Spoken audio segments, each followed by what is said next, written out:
Marcus Thornton never imagined his life would become entangled with the most protected children in Britain. He was just another face among the royal security detail. A former military officer who had served 2 tours in Afghanistan before applying to the elite protection unit. His colleagues knew him as the quiet one, the guard who never sought attention or tried to climb the palace hierarchy. He simply did his job with precision and dedication. The summer of 2019 changed everything for Marcus. He was assigned to the Cambridge family during their annual vacation to Scotland. Prince George was 6 years old then, Princess Charlotte had just turned 4, and little Prince Louis was barely more than a toddler. Marcus had protected dignitaries, politicians, and even other members of the royal family before, but nothing prepared him for the energy and unpredictability of 3 young children. On the 3rd day of the trip, something happened that would set the course for the next 4 years of Marcus's life. The family was visiting a private estate near Balmoral. The children were playing in the gardens while their parents attended a meeting inside. Marcus was positioned near the edge of the property, monitoring the perimeter as protocol demanded. The other guards were scattered across the grounds, covering their designated zones. Prince George had developed a fascination with the old stone wall that bordered the estate. He kept wandering toward it, curious about what lay beyond. Marcus noticed the pattern immediately. The boy was testing boundaries, as curious 6-year-olds often do. But what the other guards missed, what even the governess didn't see, was the unstable section of that wall. Marcus had checked it during his morning sweep and noted the loose stones. George made his move when the governess turned to help Charlotte tie her shoe. The young prince darted toward the wall with the speed only excited children possess. Marcus saw it unfold in slow motion. The boy reached the wall and began climbing, his small hands gripping the ancient stones. Marcus moved instantly, covering the distance in seconds. Just as George pulled himself up, the stones beneath his feet began to crumble. Marcus caught him mid-fall, pulling the boy against his chest as rocks tumbled down. George let out a startled cry, then began to laugh, thinking it was all part of a game. Marcus set him down gently, his heart pounding, and quietly guided him back, toward the safer area of the garden. He never raised his voice, never made a scene. The governess rushed over, pale-faced, but Marcus simply smiled and suggested they play a different game closer to the house. That evening, after the children were in bed, Prince William sought Marcus out. The Duke of Cambridge had heard about the incident from multiple sources, each version slightly different. He wanted to hear it directly from Marcus. They spoke in the estate's library, away from others. Marcus downplayed the whole event, calling it a minor situation that required a quick response. William studied him carefully, noting how the guard refused to embellish or take credit. What William didn't tell Marcus was that he had reviewed the security footage. He had watched how Marcus had been tracking George's movements long before anyone else noticed the potential danger. He saw the instant reaction, the protective instinct that went beyond mere training. This wasn't just a guard doing his job. This was someone who genuinely cared. The following weeks revealed more about Marcus's character. He had a natural way with children that surprised everyone. George, who was often reserved around security personnel, began seeking Marcus out. The guard would answer the boy's endless questions about everything from military, helicopters, to why clouds moved across the sky. He never talked down to the children or dismissed their curiosities as trivial. Charlotte discovered that Marcus could identify every bird by its call. During morning walks, she would quiz him, delighted when he correctly named each species. Louis, still very young, simply felt safe around Marcus. The toddler would toddle over and grab the guard's hand during outdoor activities. Trusting him completely, the palace hierarchy noticed these interactions with mixed feelings. Some senior staff appreciated Marcus's rapport with the children, seeing it as an asset to their protection. Others worried about boundary violations, about a guard becoming too familiar with the royal children. There were whispers in the staff quarters, questions about whether Marcus was overstepping his role. Marcus himself was acutely aware of these concerns. He maintained absolute professionalism in his duties, never initiating personal interactions with the children. When they approached him, he was kind, but always appropriate. He never discussed the royal family with other guards or staff members. His loyalty was absolute and unspoken. In October of that year, the Cambridge family attended a public event in London. It was one of those carefully orchestrated appearances where every detail was planned months in advance. Security protocols were reviewed repeatedly. The route was cleared, backgrounds were checked, and multiple protective layers were established. Marcus was part of the close protection team. Assigned to stay within immediate reach of the children, the event went smoothly until it didn't. A man in the crowd, later determined to be suffering from mental health issues, broke through the barriers. He wasn't armed, but his intentions were unclear. And he was moving directly toward where the children stood with their mother. The entire incident lasted perhaps 8 seconds. But those seconds revealed everything about Marcus Thornton. He didn't grab for his weapon or shout commands. Instead, he moved his body between the approaching man and the children in one fluid motion. His left arm swept Charlotte and Louis behind him while his right hand went up in a calm, non-threatening gesture toward the disturbed individual. Marcus spoke quietly, his voice steady and reassuring. Other security personnel tackled the man within moments, but it was Marcus's initial response that prevented panic and potential trauma for the children. Charlotte had barely registered what happened. Louis didn't understand it at all. George, who was more aware, had felt Marcus's arm guide him back and heard his calm voice saying everything was fine. There was no fear in the children's eyes because Marcus had given them no reason to be afraid. The media coverage of the incident was minimal. Palace officials made sure of that. But inside the royal household, the event sparked intense discussions. Some officials praised Marcus's handling of the situation. Others argued that his protective positioning had been too aggressive, too visible. They worried about the psychological impact of children seeing their guard as a human shield. Prince William and Catherine had their own private discussion about Marcus that night. They had both witnessed his actions and recognized something rare. This guard didn't see their children as assignments or responsibilities. He saw them as children who deserved to feel safe and normal despite the extraordinary circumstances of their birth. That distinction mattered more than they could express. As autumn turned to winter, Marcus became a permanent fixture in the security rotation for the Cambridge children. He was there during school runs, at sporting events, during private family outings. He learned George's love for football and Charlotte's passion for gymnastics. He understood that Louis needed his afternoon snack at exactly 3 o'clock or became impossibly cranky. The children began to rely on his presence in subtle ways. George would look for Marcus's nod of approval before trying something new. Charlotte felt brave enough to perform her dance routines when Marcus was watching.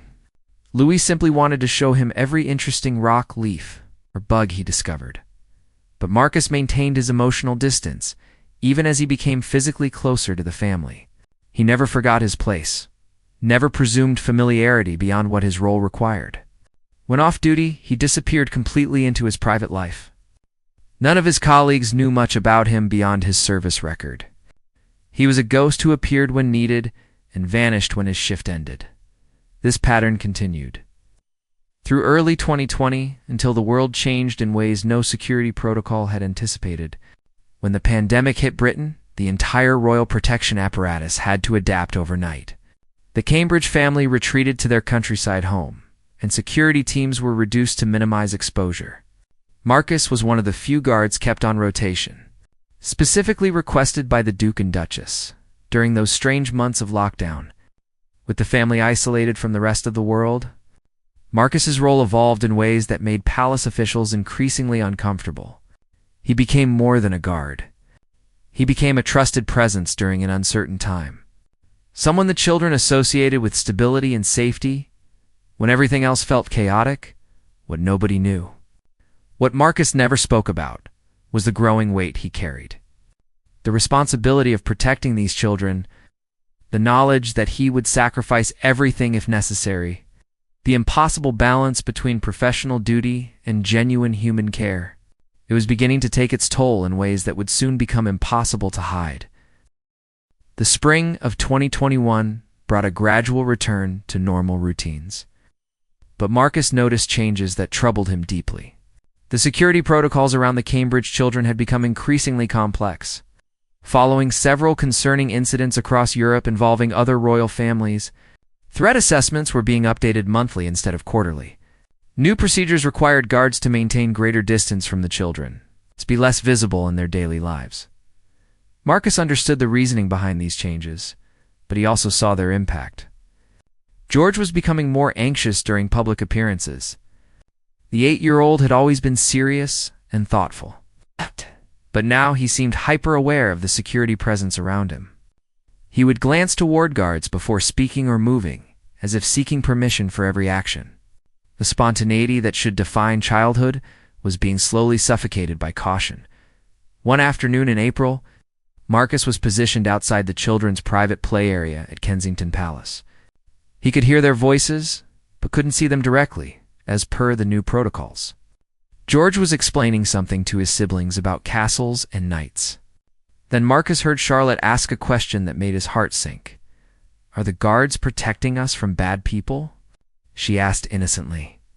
There was a pause before George answered, his young voice carrying the weight of too much awareness. "Yes, that's why we always have to be careful. That's why we can't do normal things like other children." Marcus closed his eyes and took a slow breath. This was the price of their protection, the burden these children carried without choosing it. He had seen it building gradually over the months. The questions they stopped asking, the adventures they didn't suggest anymore, the careful way they moved through their own homes. That evening, Marcus did something he rarely did. He requested a private meeting with Prince William. The meeting was granted for the following morning in William's study at Kensington Palace. Marcus had prepared what he wanted to say, but standing before the future king, he found the words more difficult than expected. He explained what he had observed. The psychological cost of the increased security measures. Marcus was careful with his language, respectful of the complexity of the situation. He wasn't criticizing the protocols or questioning the threat assessments. He was simply sharing what he saw as someone who spent more waking hours with the children than almost anyone outside their immediate family. "Prince." William listened without interruption. When Marcus finished, there was a long silence. Then William surprised him by asking about Marcus's own family. Did he have children? Did he understand what it meant to balance their safety with their happiness? Marcus admitted he had no children of his own. He had a sister with 2 kids whom he rarely saw because of his work schedule. But he had spent years protecting people in war zones, and he understood the difference between necessary caution and paralytic fear. He had seen what happened to children who grew up surrounded by too much security, too much awareness of danger. They either became fearful of everything or recklessly rebellious against the constraints. William thanked Marcus for his honesty and dismissed him. Marcus left the meeting uncertain whether he had helped or overstepped disastrously. Speaking so candidly to a member of the royal family about their children's well-being could be interpreted as presumptuous. He spent the rest of the day expecting to be reassigned or dismissed entirely. Instead, something unexpected happened. Over the following weeks, subtle changes appeared in how the Cambridge family operated. The children were given slightly more freedom during private time. Security remained tight, but less visibly oppressive. Marcus didn't know if his conversation with William had influenced these changes, but he noticed the difference in the children almost immediately. George began smiling more during their morning routines. Charlotte's natural exuberance returned. Louis, who was 3 now and full of chaotic energy, was allowed to explore more freely within safe boundaries. The atmosphere around the children shifted from controlled caution to watchful trust, but these positive changes came with an unexpected consequence for Marcus. His increased proximity to the family's private decisions made some palace officials deeply uncomfortable. Lord Ashford, a senior advisor who had served the royal household for decades, began making pointed comments about appropriate boundaries. He questioned why a security guard was being consulted about matters beyond his technical expertise. Marcus became aware of the building tension through small signs. He was excluded from certain briefing meetings he usually attended. His shift schedules were changed without explanation. Other guards began treating him differently, some with resentment, others with cautious sympathy. The palace was a world of unspoken hierarchies and invisible politics. and Marcus had apparently violated some crucial, unwritten rule. In June, the Cambridge family took a private trip to the French countryside. Only a minimal security team accompanied them, and Marcus was included despite Lord Ashford's objections. The trip was meant to be relaxing, an escape from London's pressures. For 3 days, it was exactly that. The children played in gardens and swam in a private pool. They ate meals outside under ancient trees and stayed up past their usual bedtimes watching stars. Marcus maintained his professional distance, but was present for all activities. He taught George how to skip stones across a pond. He helped Charlotte build an elaborate fairy house from sticks and flowers.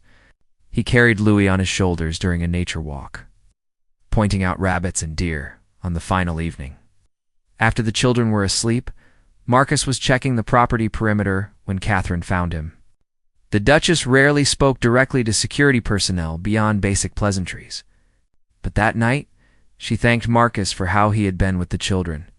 She told him that she and William knew the impossible position he was in.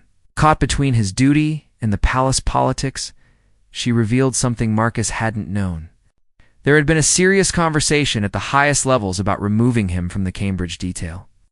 Lord Ashford had argued that Marcus's relationship with the children was inappropriate, that he was becoming too emotionally involved. But William and Catherine had fought to keep him. They trusted him in ways they couldn't fully explain, and in their world.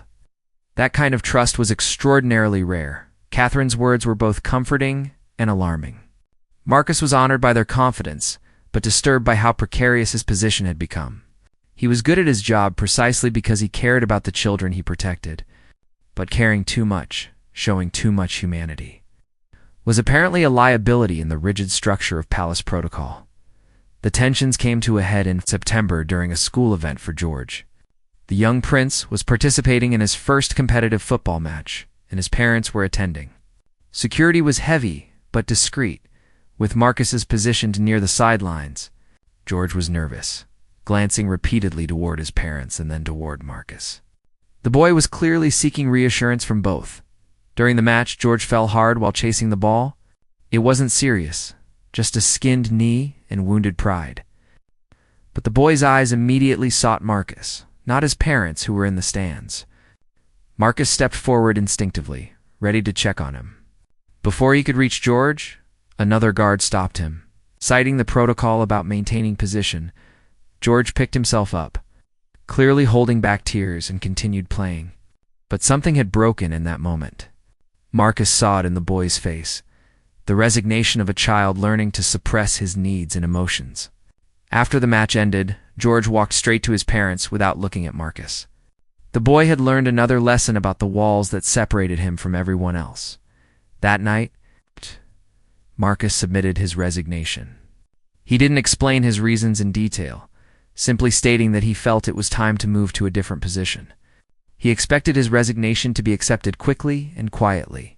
Instead, he was summoned to a meeting with the palace's head of security, with Lord Ashford present. The meeting was brutal. Lord Ashford accused Marcus of becoming inappropriately attached to the children, of overstepping his role repeatedly.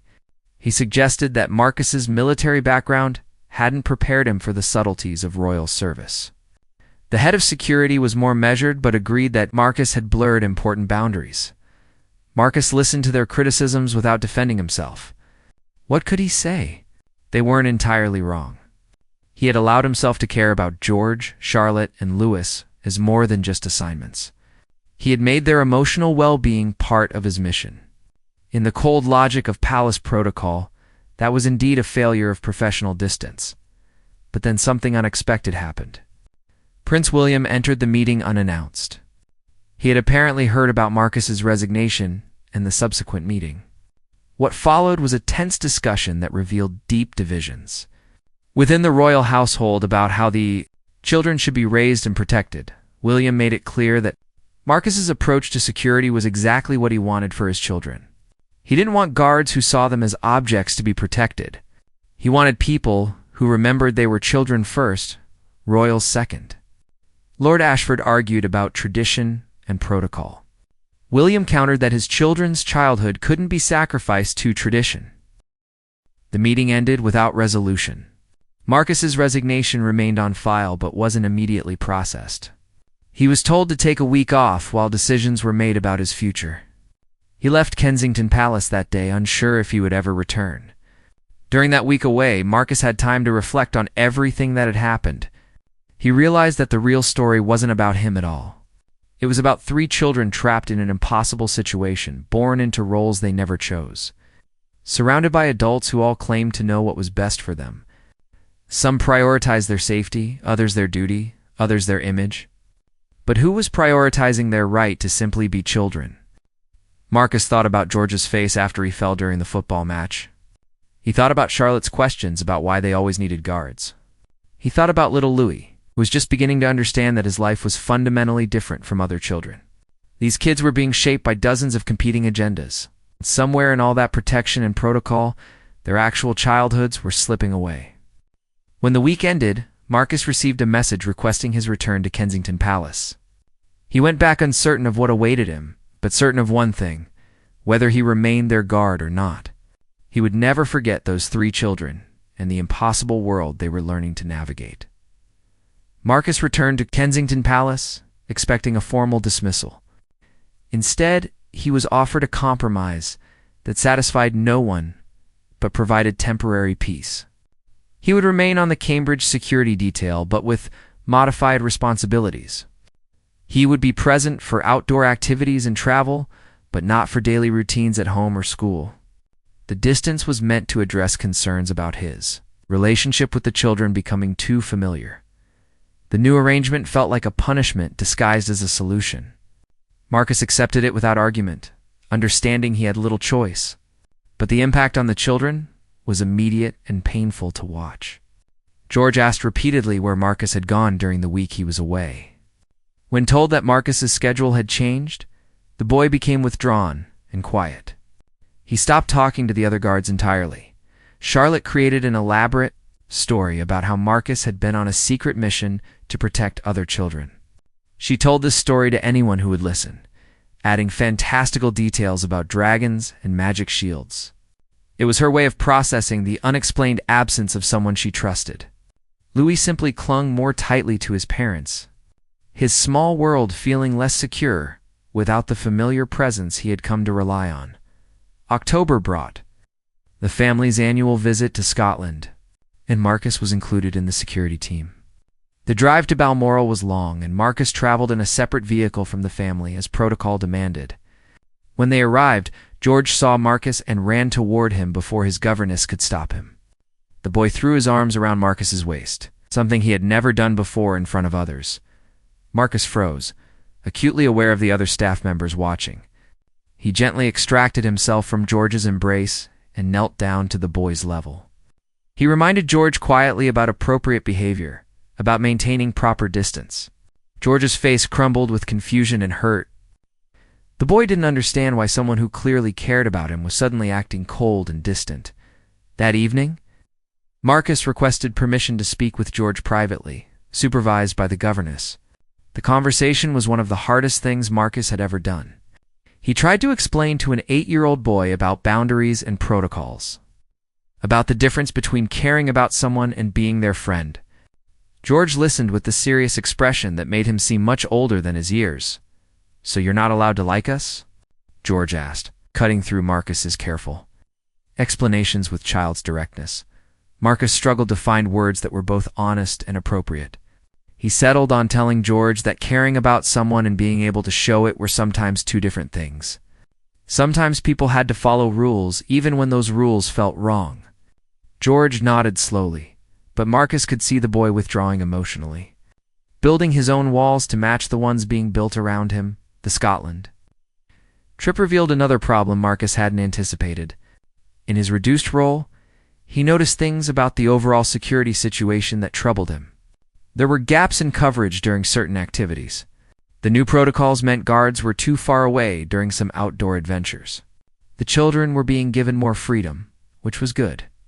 But the security adjustments hadn't properly accounted for every scenario Marcus documented, his concerns in detailed reports that went directly to the head of security. Most were dismissed as overcautious or based on outdated thinking. Lord Ashford used these reports as further evidence that Marcus was too emotionally invested to assess risks objectively. The implication was clear: his judgment was compromised by his feelings for the children. In November, his concerns proved prescient. The family was attending a private event at a country estate. Charlotte wandered away from the main group, chasing a cat she wanted to pet. The security protocols called for guards to maintain position unless there was a direct threat. Charlotte was within the secured perimeter, so technically she was safe. But she was also out of sight of both her parents and most of the security team. Marcus wasn't supposed to be closely monitoring the children during this event. His role was perimeter security. But old habits died hard, and he had been tracking each child's position throughout the afternoon.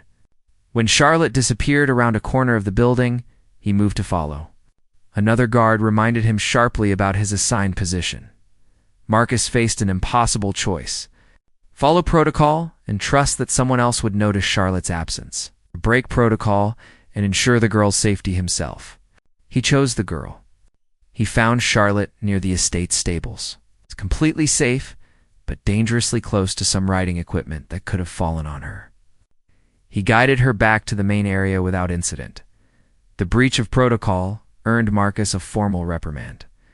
Lord Ashford convened a hearing to review the incident, making it clear that this was the final evidence needed to remove Marcus from the Cambridge detail permanently. The hearing was scheduled for early December. Marcus was suspended from duty pending its outcome. During his suspension, something happened that would change everything. George became ill with what initially seemed like a common flu, but his condition worsened rapidly over 2 days, developing into pneumonia that required hospitalization. The 8-year-old was terrified, asking for his parents constantly. He also asked repeatedly for Marcus, which confused the hospital staff, who didn't understand who this person was. Catherine called Marcus personally, asking him to come to the hospital. It was highly irregular and absolutely against protocol, given his suspension. But she was a mother first, and her son was asking for someone who made him feel safe. Marcus arrived at the private hospital within an hour, still in his civilian clothes. George's face, when he saw Marcus, was worth every regulation Marcus had broken. The boy reached out his hand, and Marcus took it, pulling a chair close to the bed. He stayed there for 6 hours, telling George stories about his time in the military, about brave people he had known, about times he had been scared and how he got through it. The doctors stabilized George's condition, and the immediate crisis passed. But Catherine and William had witnessed something important. In his fever and fear, their son had instinctively reached for Marcus.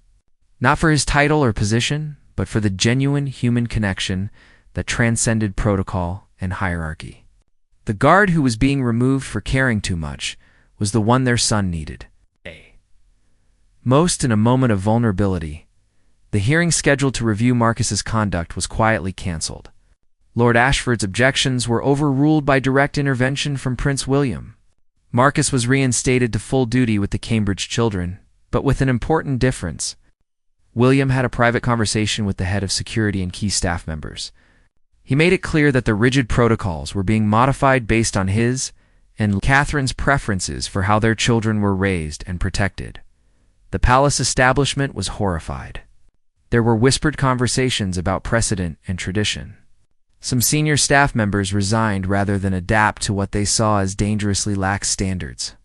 Others begrudgingly accepted that the next generation of royals would be raised differently than previous generations. For Marcus, the changes meant he could finally do his job the way he believed it should be done.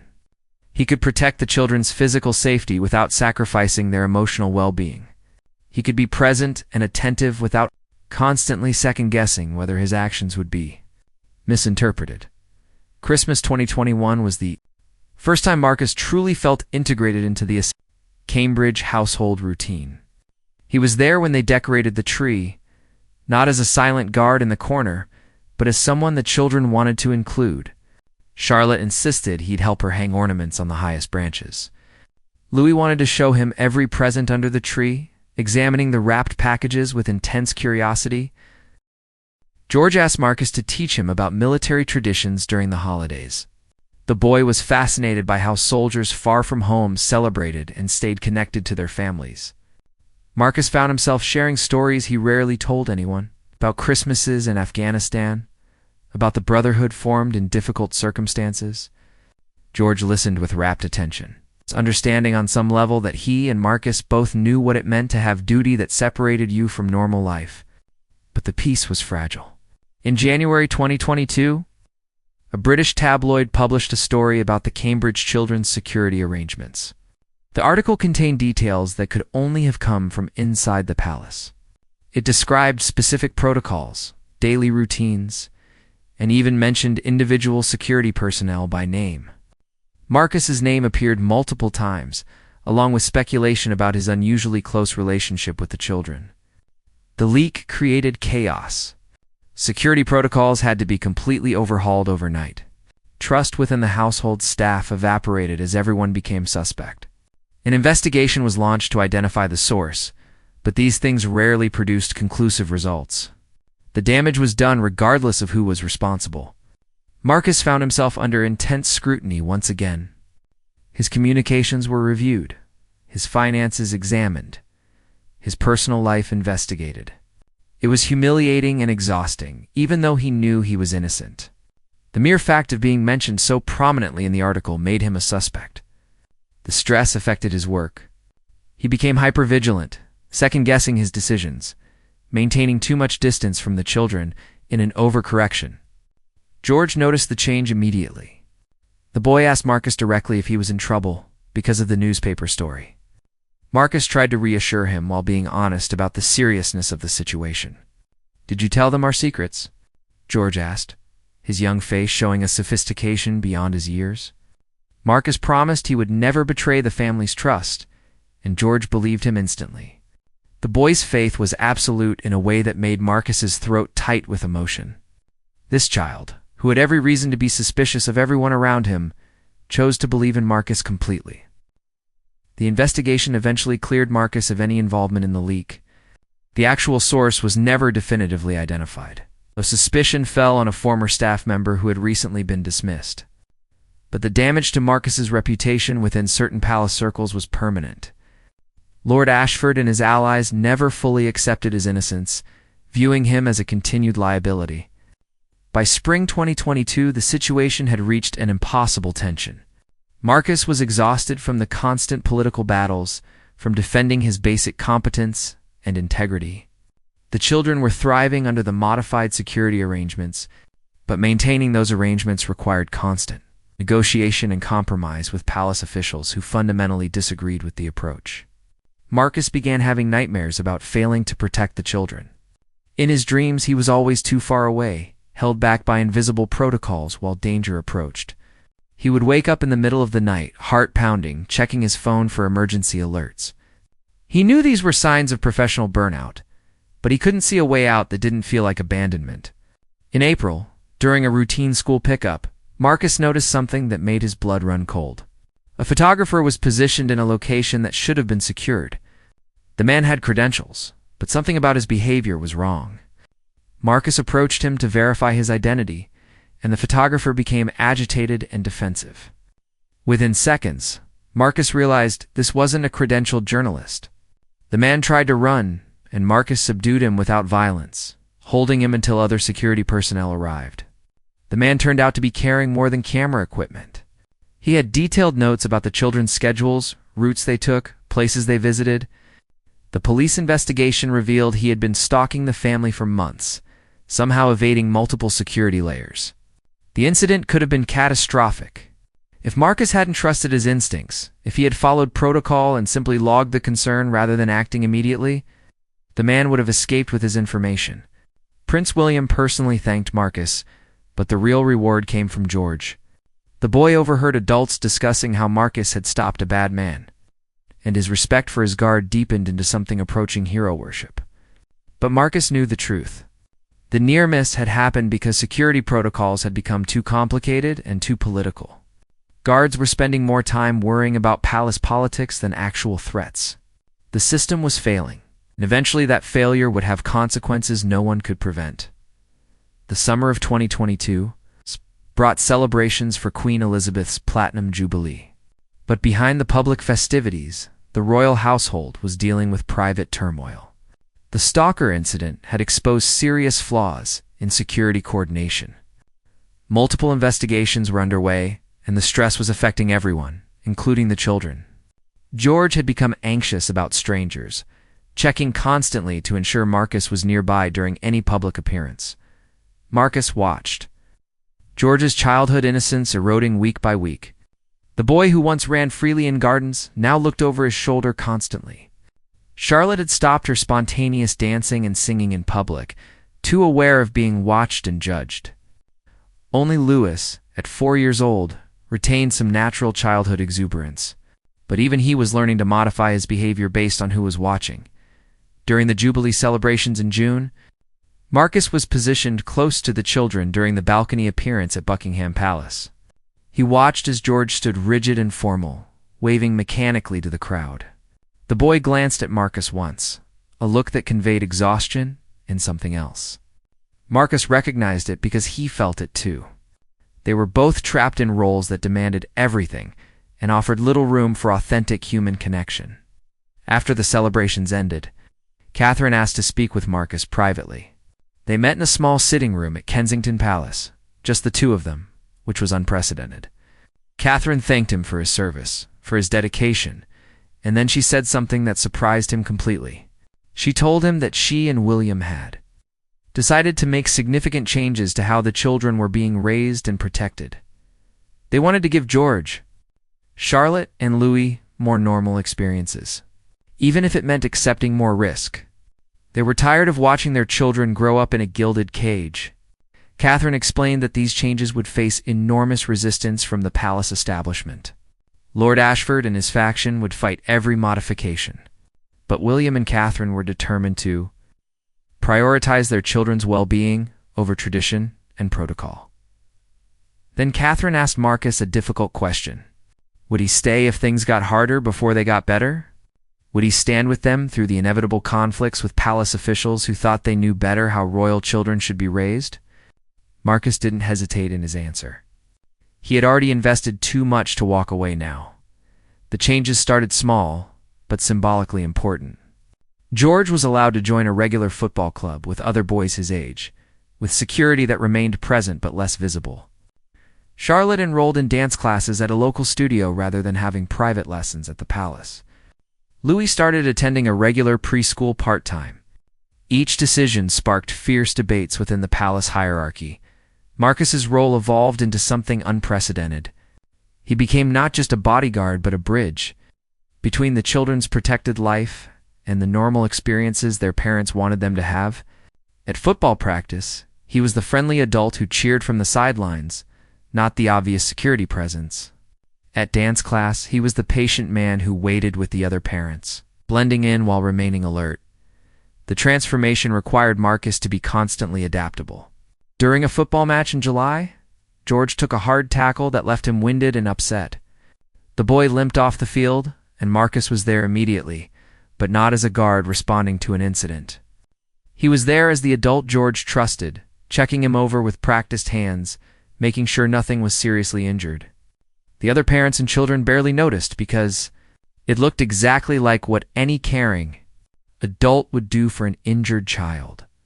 But these new arrangements meant Marcus was spending even more time with the children, and his presence in their lives became increasingly visible to the public.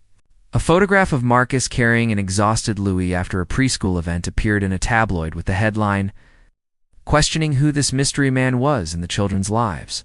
The palace didn't comment, but internally the debate reignited about whether Marcus's visibility was appropriate. George's 9th birthday, July, became a battleground for these competing visions of royal childhood. William and Catherine wanted a celebration with George's school friends at a local activity center. Lord Ashford and traditional palace officials argued for a private party at Kensington Palace. The compromise was a party at the activity center, but with extensive security.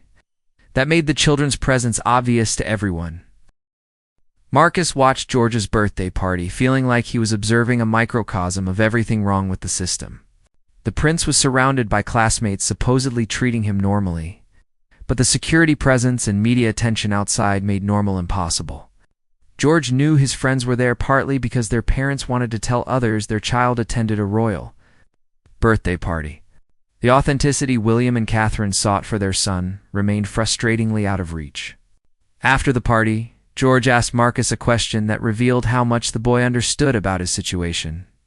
"Will it always be like this?" George wanted to know. "Will I ever get to just be normal?" Marcus had no good answer. He could only be honest that some things about George's life would never be normal. But that didn't mean he couldn't have real friendships and real experiences. In August, the family took a vacation to a private island in the Caribbean. It was meant to be a complete escape from the pressures of royal life. Security was minimal, with Marcus being one of only 3 guards accompanying them. For 1 week, the children experienced something approaching freedom. They swam in the ocean without worried onlookers, built sandcastles without photographs being taken, played games without anyone performing for cameras or critics. Marcus watched the transformation in all 3 children during that week. George's shoulders relaxed. His smile became genuine rather than dutiful. Charlotte sang at full volume and danced without self-consciousness. Louis, who had never known anything different, seemed confused by the lack of structure and rules, but quickly adapted to the glorious chaos of childhood freedom. On the last evening of the trip, as the sun set over the water, William invited Marcus to join the family for dinner. It was a startling breach of protocol, having a guard sit at the family table. But William and Catherine were trying to acknowledge something important. Marcus wasn't just an employee anymore. He had become part of the fabric of their children's lives in a way that transcended his official role. During dinner, the children treated Marcus as they always did in private moments, with easy familiarity and genuine affection. George told jokes specifically to make Marcus laugh. Charlotte insisted on sitting next to him so she could share her dessert. Louis kept touching Marcus's arm to get his attention, wanting to share every thought that entered his 4-year-old mind. William and Catherine watched these interactions with mixed emotions visible on their faces. They were grateful their children had someone like Marcus in their lives. But they also understood the precariousness of the situation. Palace officials already whispered about inappropriate boundaries. This dinner, if it became known, would provide ammunition to those who wanted to remove Marcus entirely. The flight back to London felt like returning to prison for the children. The weight of their roles settled back on them as the plane descended. Marcus saw George transform from a carefree boy back into the careful, controlled young prince. It was like watching someone put on armor, necessary for survival but limiting for the person underneath. September brought the start of a new school year and new challenges. George was entering a year where academic pressure increased significantly. Charlotte was starting to experience social dynamics that were complicated by her royal status. Louis was adjusting to more structured preschool days. All 3 children were dealing with the fundamental loneliness of their position.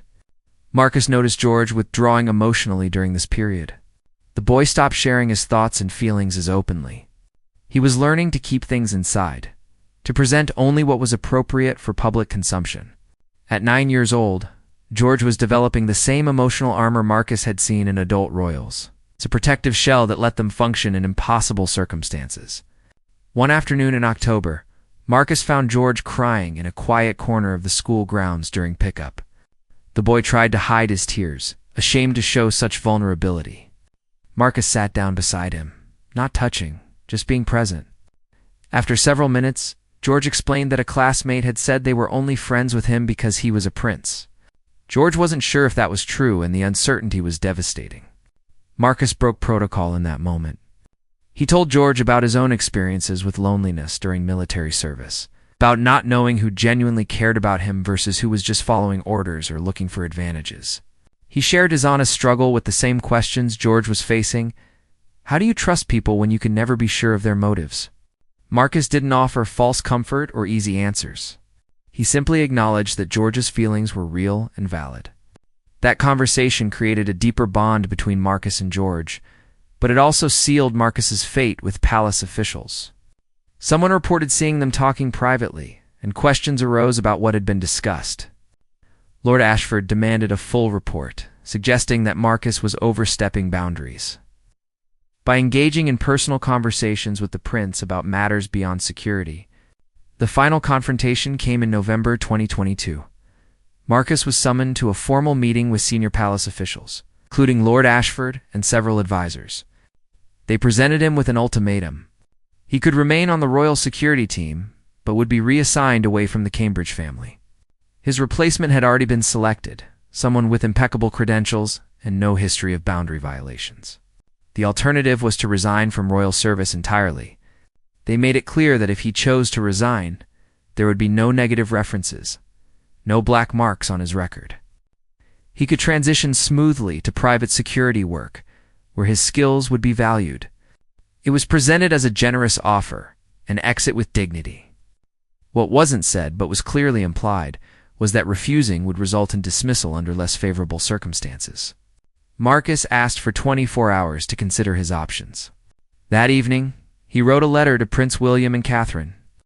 In it, he explained the situation and acknowledged that perhaps the palace officials were right. Perhaps he had become too emotionally invested. Perhaps his presence was creating complications that outweighed his contributions. He expressed his genuine affection for their children and his respect for their family.